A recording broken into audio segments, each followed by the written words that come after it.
지남쌤 이야기 성경 영원한 하나님의 언약 창세기 15장에서 19장 말씀.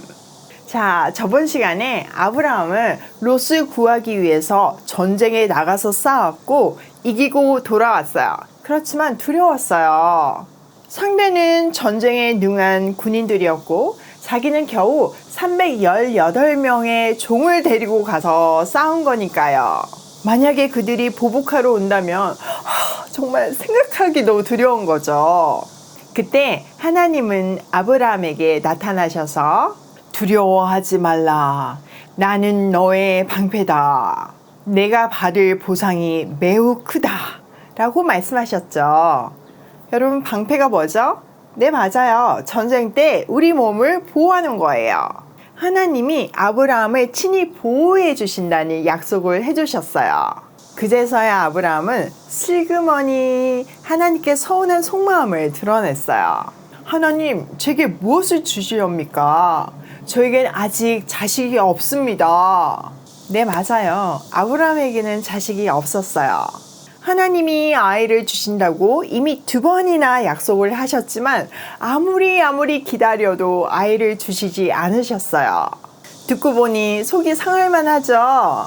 하나님은 아브라함을 바깥으로 데리고 나가서 별을 세어보라고 하셨어요.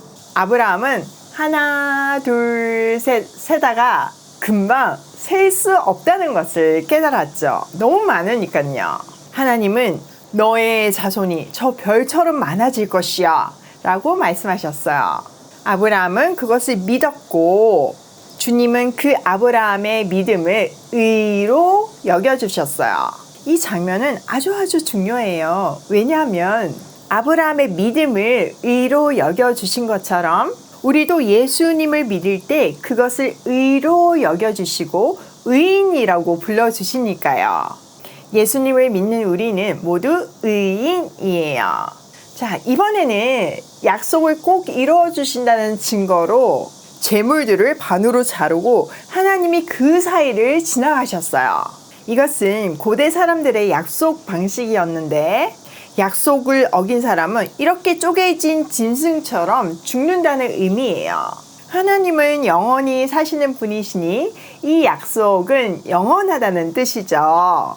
그러나 이 약속 이후에도 시간이 많이 흘렀어요. 아브라함과 사레는 기다리고 또 기다렸죠. 그런데 아무 일도 일어나지 않자 지친 사레가 아브라함에게 말했어요. 여보, 하나님이 당신에게 아들을 주겠다고 약속하셨어요. 하지만 나더러 어머니가 될 거라고는 약속하지 않으셨잖아요. 나는 이미 너무 늙었어요. 내 종 하갈하고 결혼해서 아이를 낳으면 어때요? 하갈이 아이를 낳으면 우리 아들처럼 키우면 되잖아요. 아브라함은 그 말을 좋게 여기고 하나님께 여쭤보지도 않고 사레의 말대로 했어요. 그 일 때문에 슬픈 일들이 많이 일어나게 되었답니다. 이 아이는 아브라함의 약속의 후손들과 계속 원수가 되는 아랍 족속의 시조가 되었거든요. 지금까지도 싸우고 있잖아요. 하나님의 말씀 대신 내 지혜로 살면 반드시 맺게 되는 결말이죠. 얼마 후 하갈은 아들을 낳게 되었고 하갈은 몹시 자랑스러웠어요. 그때부터 주인 사레를 무시하게 되었죠.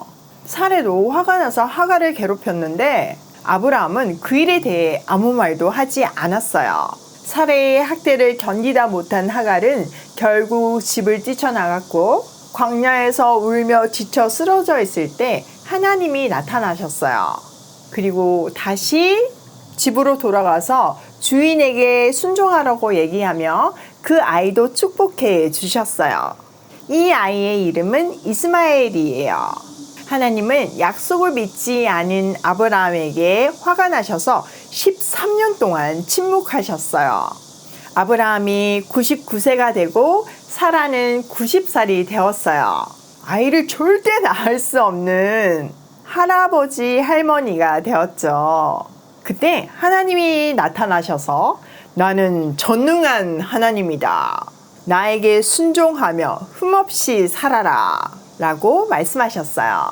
맞아요. 하나님은 이렇게 늙은 아브라함과 사라에게도 아이를 주실 수 있는 전능한 하나님이세요. 우리도 꼭 기억해야 해요. 하나님은 전능한 하나님이시라고요. 하나님은 네 번째로 자손을 약속하셨어요. 한 아이를 통해서 하늘의 별처럼 바다의 모래처럼 많은 후손이 생길 거라고요. 그리고 이 후손들은 하나님의 약속으로 태어난 약속의 후손인 것을 기억하고 표시하기 위해서 남자아이가 태어나면 생식기 끝을 자르라고 하셨어요. 이것을 할례라고 불러요. 그리고 아브라함의 이름을 아브라함으로 사레의 이름을 사라라고 바꾸셨죠. 많은 민족의 아버지, 어머니라는 뜻이에요. 그런데 아브라함은 땅에 엎드려 이 약속을 들으며 속으로 너무나 황당해하면서 웃었어요. 이 이야기를 엿듣고 있던 사라도 비웃었죠. 한번 상상해 보세요. 99살 할아버지, 90살 할머니가 아이를 낳는다는 것은 사실 우리도 믿기가 어렵잖아요. 게다가 이미 3번이나 약속하셨는데 아직도 이루어지지 않았고요. 그런데 이번엔 그 약속이 진짜 이루어졌어요. 약속하신 대로 그 다음에 아들을 낳았으니까요. 이것을 통해 사람은 믿음으로 말미암아 하나님 나라 백성이 된다는 것을 보여주셨어요. 의심의 비웃음이 진짜 웃음이 되었죠. 그래서 아이의 이름은 웃음의 아들이라는 뜻의 이삭이 되었죠. 하나님이 말씀하시면 이미 이루어진 거나 마찬가지예요. 말씀으로 세상을 창조하신 분에게 아이를 낳게 하는 것이 뭐가 어렵겠어요. 하나님은 약속대로 아브라함의 가족이 하늘의 별처럼 바다의 모래알처럼 많은 큰 민족이 되게 하셨어요. 그리고 언젠가 하나님은 다른 아기를 보내주실 거예요. 이 아이는 남편도 없는 처녀에게 약속하신 아이죠. 그리고 이 아이는 온 세상에 웃음을 가져다 줄 거예요. 이 아이를 통해 사람들은 생명을 얻고 꿈이 이루어질 거예요. 여러분도 하나님의 약속 믿으시죠? 한편 아브라함은 하나님의 메시지를 전해준 천사들이 악한 도시 소돔을 멸망시키러 길을 떠난다는 사실을 알았어요. 소돔? 누가 사는 곳이죠? 네, 맞아요. 조카 롯이 사는 곳이죠. 아브라함은 얼른 하나님께 기도했어요. 주님, 만약 소돔성에 하나님을 사랑하는 사람 50명이 살고 있다면 그 성을 그대로 멸망시킬 건가요? 다행히 하나님은 아니라고 말씀하셨어요. 안도의 한숨을 쉬다가 또 걱정이 되는 거예요. 50명이 안 될 수도 있잖아요. 그래서 다시 물었어요. 주님, 만약 소돔성에 하나님을 사랑하는 사람 40명이 살고 있다면 그대로 그 성을 멸망시키실 건가요? 이번에도 하나님은 아니라고 하셨죠. 그런데 또 걱정이 되는 거예요. 40명이 안 될 수도 있잖아요. 그래서 자꾸 숫자를 줄여가면서 다시 여쭈었어요. 30명, 20명. 마지막으로 다시 여쭈었어요. 주님, 정말 죄송한데요. 만약 소돔성에 하나님을 사랑하는 사람 10명만 있다면 그대로 그 성을 멸망시키실 건가요? 하나님은 이번에도 아니라고 답해 주셨어요. 10명은 공동체를 상징하는 마지막 단위라서 질문은 여기에서 끝이 났죠. 과연 소돔성에는 하나님을 사랑하는 10명이 있었을까요? 지금 하나님께서 두 천사를 소돔성으로 보내셨어요. 우리도 같이 가서 한번 확인해봐요. 두 천사가 소돔성에 도착했을 때 롯은 성문 입구에 앉아 있었어요. 이 성문 입구는 재판이 열리는 곳으로 롯이 여기에 앉아 있었다는 말은 그가 아주 중요한 사람이 되었다는 뜻이에요. 롯은 두 천사를 집으로 초대했어요. 물론 그들이 천사인지는 몰랐죠.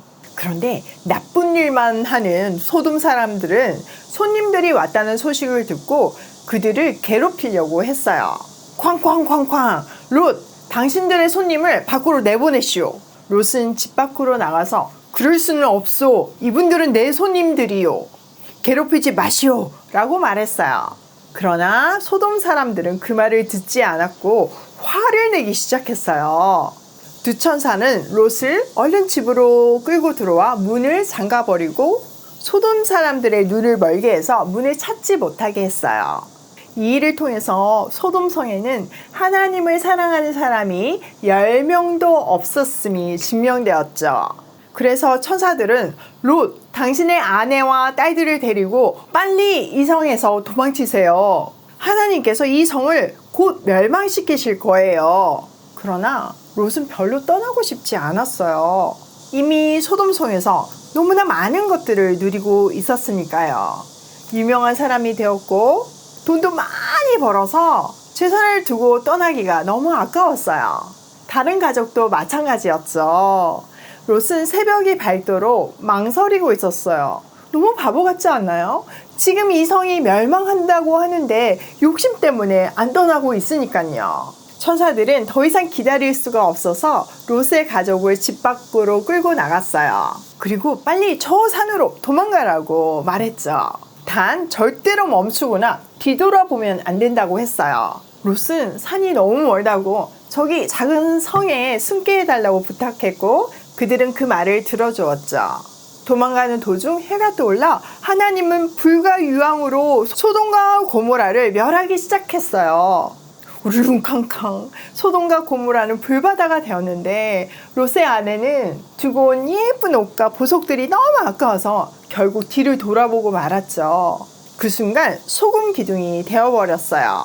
하나님은 소돔과 고모라를 멸할 때 아브라함을 기억하셔서 롯을 살려주셨어요.